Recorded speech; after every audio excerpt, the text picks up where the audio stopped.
ఆంజనేయం ప్రసన్నాంజనేయం ప్రభాదివ్యకాయం ప్రకీర్తిప్రదాయం భజే వాయుపుత్రం భజే బాలగాత్రం భజేహం పవిత్రం భజే సూర్యమిత్రం భజే రుద్రరూపం భజే బ్రహ్మదేవం వటంచుం ప్రభాతంబు సాయంత్రమీ నామ సంకీర్తనల్ చేసి నీ రూపు వర్ణించి నీ మీదనే దండకం ఒక్కటించేయనూహించి నీ మూర్తిని గాంచి నీ సుందరం పెంచి నీ దాసదా సుందరై రామభక్తుండనై నిన్నునే కొల్చెదన్నీ కటాక్షంబునందూచితే వేడుకల్ చేసితే నా మురారించితే నన్ను రక్షించితే అంజనాదేవి గర్భాన్వయాదేవ నిన్నెంచనేనంత వాడందయాశాలివై చూచితే దాతవై బ్రోచితే దగ్గరం పిలిచితే తొల్లి సుగ్రీవునకు మంత్రివై స్వామి కార్యంబునందుండి శ్రీరామ సౌమిత్రులం చూచి వారిని విచారించి సర్వేషు పూజించి యవ్వానుజుంబంటు గావించి యవ్వాలిని చంపికా కుత్సతిలకుందయా దృష్టి వీక్షించి కిష్కిందకే తెంచి శ్రీరామ కార్యార్థమై లంకకే తెంచియుం లంకిణిం చంపియుం లంకయుం గాచియుం భూమి జందూచి ఆనందము పొంగయాయుంగరం తెచ్చి ఆరత్నం తెచ్చి శ్రీరాముకున్నిచ్చి సంతోషునం చేసి సుగ్రీవును అంగదుం జాంబవంతాది నీలాదులు కూడి ఆ సేతువుం దాటి వానరుల్ మూకలై దైత్యులందృంచగా రావణుండంతకారాగ్నియుగ్రుండుడై కోరి బ్రహ్మాండమైనట్టి ఆ శక్తి నిన్వేసి ఆ లక్ష్మణున్ మూర్ఛ నొందింపగా నప్పుడే పోయి సంజీవిని తెచ్చి సౌమిత్రికిన్నిచ్చి ప్రాణంబు రక్షింపగా కుంభకర్ణాది వీరాళితో పోరాడి చండాడి శ్రీరామ బాణాది వారందరిన్ రావణున్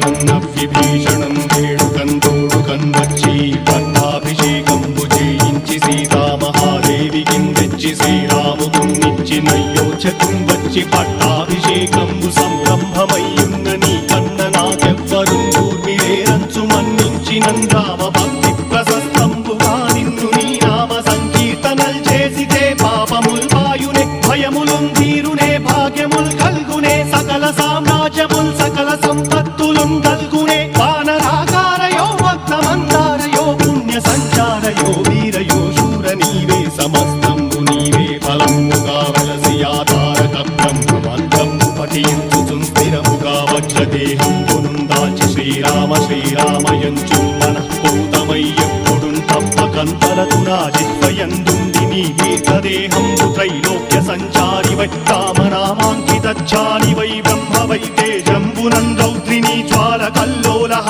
వీర హనుమంత ఓంకార హీంకార శబ్దంబులం భూత ప్రేత పిశాచంబులం గాలి దయ్యంబులం నీదు వారంబులం జుట్టి నేలంబరం గొట్టి నీ ముష్టిఘాతంబులం బాహుదండంబులం రోమఖండంబులం దృంచి కాలాగ్ని రుత్తుండవై బ్రహ్మ ప్రభాభాసితమైన నీ దివ్య తేజంబులం చూచిరారనాముత్తు నరసింహయంచుందయా దృష్టి వీక్షించి నన్నేలు నా స్వామి నమస్తే సదా బ్రహ్మచారి నమస్తే వాయుపుత్ర నమస్తే నమస్తే నమస్తే నమస్తే నమస్తే నమస్తే నమః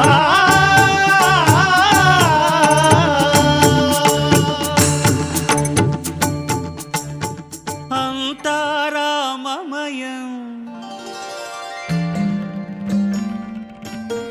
ఈ జగమంతారామమయం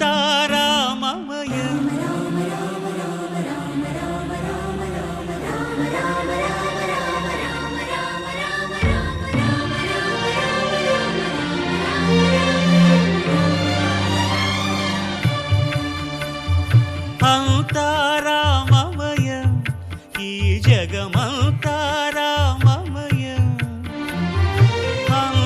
అంతారామమయం ఈ జగమంతారామమయం అంతారామమయం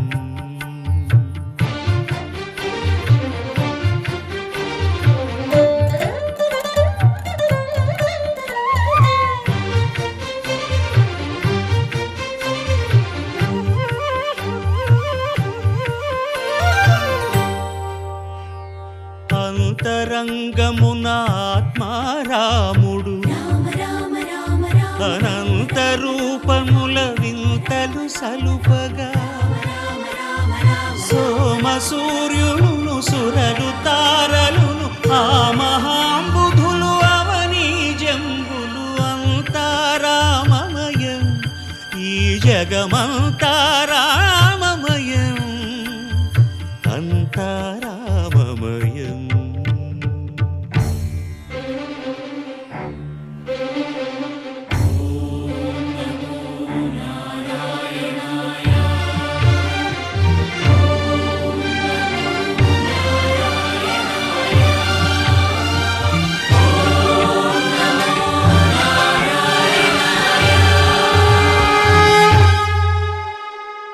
అండాండంబులు పిండాండంబులు బ్రహ్మాండంబులు బ్రహ్మలు మొదలుగా నదులు వనంబులు నానా మృగములు విహిత కర్మములు వేద శాస్త్రములు అంతా రామమయం ఈ జగమంతా రామమయం.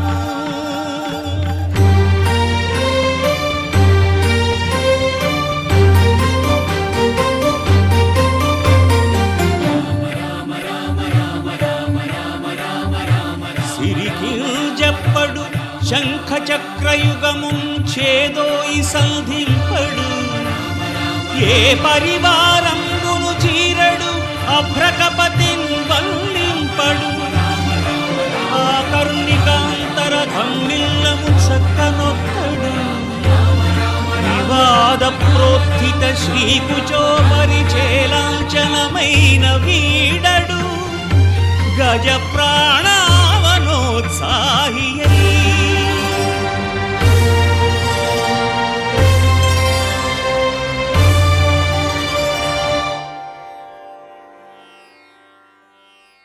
అన్నం అమృతం, అన్నం మోక్షమిస్తుంది.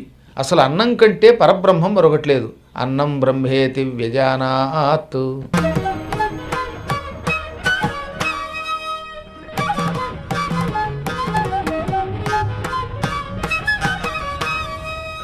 అన్నము అమృత రూపము, అమృతంబు బ్రాహ్మణ హస్తమందు నుంచినట్టులైన కలుగు తృప్తి దేవతలకును కలుగును పితరులకును తృప్తి క్షితితలేంద్ర. అన్నం అమృత స్వరూపం. మంచి ఒక బ్రాహ్మణ్ణి పిలిచి కొంత అన్నం ఆయన చేతిలో పెట్టడం అంటే, అన్నం చేతిలో పెట్టడం అంటే అర్థం ముద్ద పెట్టమని కాదు, అక్కడ అన్నదానం చెయ్యాలి. ఓ బ్రాహ్మడుకో ఇద్దరికో ఓపికను పెట్టి.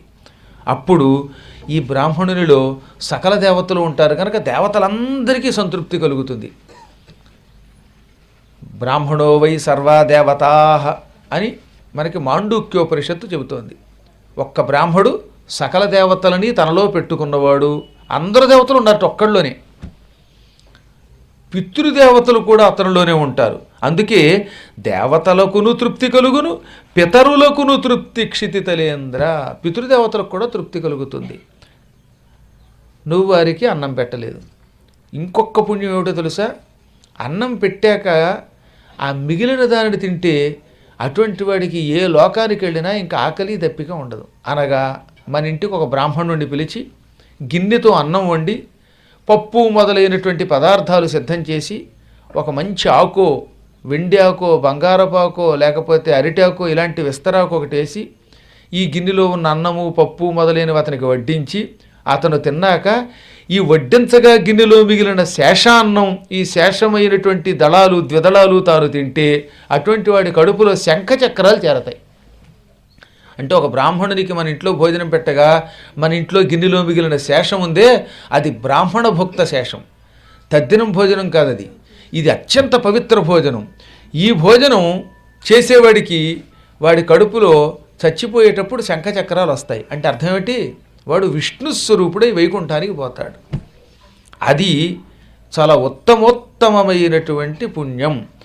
అటువంటి వాడు పుణ్యలోకాలని శాశ్వతంగా పొందుతాడు. వాడికి భ్రష్టత్వం ఉండదు వైకుంఠం నుంచి. అసలు అవ్యయమనే ఒక పదార్థం పొందాలి అనుకున్న జీవుడు, తరగని ఆనందం పొందాలి అనుకున్న జీవుడు నిరంతరం అన్నదానము చేసి తీరవలసినదే. వీలున్నంత వరకు పురాణాదులు చెప్పించడం, ఆ పురాణాదులు అయిన వెంటనే కొంతమందికి అన్నదానం చేయటం, ఇది మాత్రమే శాశ్వత వైకుంఠం ఇస్తుంది.